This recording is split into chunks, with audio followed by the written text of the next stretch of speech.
Welcome back, everyone, to the day 4 of the digital literacy class. My name is Engineer Faith Edu. Today, we'll be talking on the fundamentals of Google and Microsoft. These are two very, very common words to us. We've been hearing of Google, we've been hearing of Microsoft. What do we know? What are the details? What are the in-depth knowledge we have of Google and Microsoft? We shall be looking at some of them. First, we'll be looking at Google Search Tools. Google Search Tool is a web search engine developed to search for text in publicly accessible documents offered by web servers, as opposed to other data such as images or data contained in databases. So we'll be looking at Google Communication and Advertising Tools. Under Google Search Tools, we're looking at Google Communication and Advertising. So what are some of the examples of Google Communication and Advertising tool? When you look at the screen, you'll see some of them. We have the Google Meet, the Google Alert, the Google Classroom, Google Analytics, Google Hangout, Google My Business, and Google for Retail Businesses. So I'll be speaking briefly on each of them. So first, here we have the Google Meet. This is the business-oriented version of Google Hangout used for video conferencing. So the Google Meet can be used for any size businesses, whether that be for work or school. The business could be work business or school, or it could be for school purpose or whatever. And it enables users to make video calls with up to 30 different persons at the same time. So that is what the Google Meet is all about and what it is used for. It's a video conferencing advertisement tool. Now, they said it's a higher version of a business-oriented version of Google Hangout. So what is Google Hangout? This Google Hangout is used to keep in touch with one person, or a group of persons. It can also be used to make video or voice call, but the Google Meet is like a higher and upgraded version of the Google Hangout. You look at the diagram, you see the Google Hangout down there. Now, what is Google Alerts? This is a content change detection and notification service offered by Google. The service sends emails to the users when it finds new results, such as web pages, newspaper articles, blogs, or scientific research that match the user search term. For instance, you're carrying out a research project, and you have the keywords or topics you're looking at, and then you place it on Google Alerts. As soon as it drops on Google Alert notifies you that yes, there's something similar to what you're searching for that just dropped. Just like you get your normal notification, that's how it alerts you, and you can easily check it up and see if it is what you want. So can be used for researches and other stuff. And then we have the Google Classroom. Google Classroom is a free web service developed by Google for schools with requirements for grading system, assignment, creating courses, and distribution. The main goal is to streamline file sharing between students and teachers. That's for the Google Classroom. It's mainly used for teaching, assessment, and stuff like that. So we're looking at Google Analytics. Google Analytics is a web analytics service offered by Google that tracks and reports website traffic, currently as a platform inside the Google Marketing Platform brand. We talked about tracking before. So when that tracking is done, it's being done using the aid of Google Analytics. Google Analytics is used to track website activities such as session duration, pages per session, and the bounce rate of individuals using the site. The bounce rate, like how do they come and go, like how many persons within this let's say the space of a minute, or the space of an hour, or the space of 1 day or 1 month. Google Analytics keeps track of all of this for you. And then Google Analytics also can identify poorly performing pages with techniques such as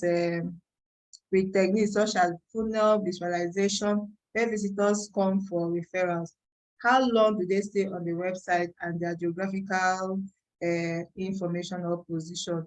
It keeps track of all of this. It also provides more advanced features, including custom visitor segmentation. Google Analytics e-commerce reporting can track sales activities.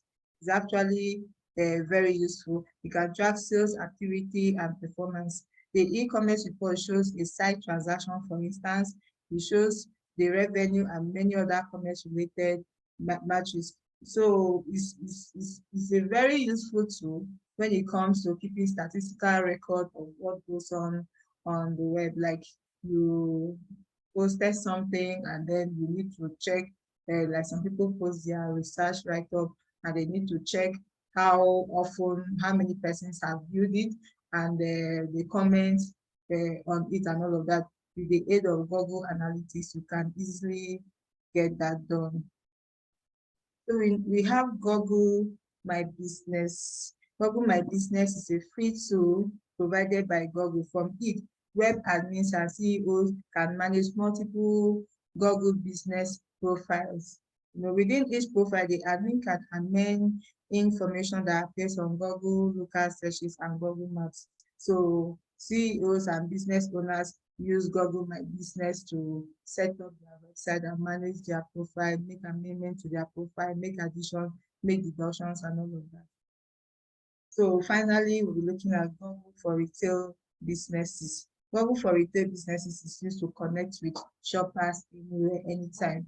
For those of us that do online marketing and stuff like that, we use this maybe without realizing that we are using, during the people that sell, we use this without even realize that they might be using it. Or some just set up a business using Google for retail, using Google for retail businesses profile to set it up. So with this, you can acquire new customers and create a stronger connection with the ones you already have. Will help Google for retail businesses will help you reach hundreds of millions of people in any part of the world. Like sometimes some of us shops on the online platforms that are not even within the country, like shops on Amazon, shop on AliExpress and the rest. So we are not there.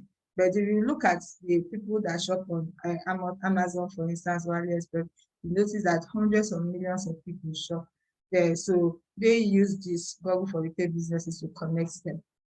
Amazon is not like the store you can go to, AliExpress or even Junior, the popular Junior is not like a store that you can just go to that, oh, I'm going to this market, or I'm going to that market, you go to the location. There's no definite place like that. But then they have different retailers that have offered their services to this store, and such that when you place order, they simply connect retailers make your order available, they confirm it, and then make the transaction and they send it down to you. So all this is done using Google for retail businesses, and they are all examples of Google communication and advertising tools. Next, we'll be looking at Google statistical and security tools. Google statistical and security tools. There are different types of Google statistical and security tools. So the first one, we have Google Analytics, which we have spoken on a bit. And then we have Google Safe Browsing. I think we mentioned Google Safe Browsing sometimes back, under how to keep your online media privacy secure. We talked about Google Safe Browsing as one of the options to activate. And then we have the Google Survey, we have the Google Trend, the Google Tenor Flow, and the Recapture. Now we have our first assignment for this class. We will be writing short notes on all of this, write short note on all of this, and submit by before 12 midnight on Saturday. This assignment will be expected and will be recorded. So please endeavor to do it. Short note on this Google statistical and security tools mentioned here. Google Analytics, Google Safe Browsing, Google Survey, Google Trend, Enough Flow, and Recaptcha. Now we'll be talking on word processing. Word processing is the art of typing, editing, formatting, and producing documents through the use of a computer program or a dedicated computer designed to facilitate rapid and efficient manipulation of textual and graphical information. This is called word processing. All of this grammar I've just spoken is an activity most of us that are computer literate embark on day-to-day basis when you type on your any form of word processor that you use to get your information out, you are actually carrying this out. So examples of word processor, there are different types of word processor. There are different types. I know so many of us are knowledgeable on just one, Microsoft Office, Microsoft Word. That's the one so many of us know, but there are different types. We have the Abby Word, we have the Apple iWork pages, we have the Apple Text Edit.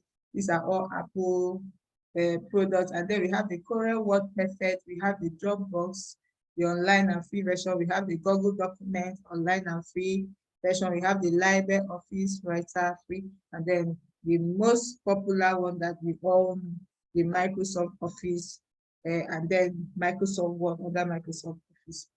Now, this is where your second assignment is. I will need you to also write short notes on the different types of word processors listed here and its application, the different types and its application, so that it can help us check what makes this one different from the other and which one is better. Let's know whether the Microsoft Word we'll be using is actually the best, or there's a better word processor out there that we've not thought of or we never knew, but that can actually offer us more efficient services than the Microsoft Word. So please do this assignment and submit alongside the one I have asked for previously. This is the second assignment for this class. Thank you very much. Next, we'll be looking at Microsoft Services and Products. Microsoft Services and Products. We have the Microsoft Office, we have the Microsoft Visual Studio, we have the Microsoft Education, we have the Microsoft Windows. All of us know about the Microsoft Windows, but what do we know about we know about the Microsoft Office, we know about the Microsoft Windows, but we really know much about the Microsoft Education and Microsoft Visual Studio. And even these ones, how much do we know about? So third assignment will be giving me short note on each of these. Very important, will be giving me short note on the Microsoft Services and Products listed here. Microsoft Office, Microsoft Education, Microsoft Virtual Studio, Office, Education, Virtual Studio, and Windows. Very important. I'm expecting this. Then, still under Microsoft Services and Products. We talked about the services, the products. We have the Microsoft To-Do, the Microsoft OneDrive. We have the OneNote, the Outlook, Planner, Project, PowerPoint, and then yet another assignment. Give me the uses of each of these products listed here. Very, very important. Write short note on them, listing the uses of each of them.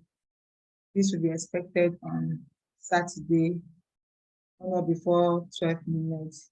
Sorry, I won't be giving you any other assignment again for today, but let's progress. Next, we'll be talking on Google Drive and Documents. Google Drive, Docs is short for documents. Google Drive and Documents.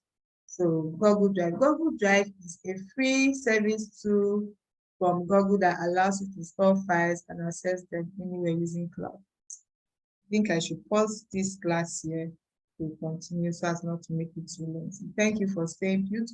I'll be back.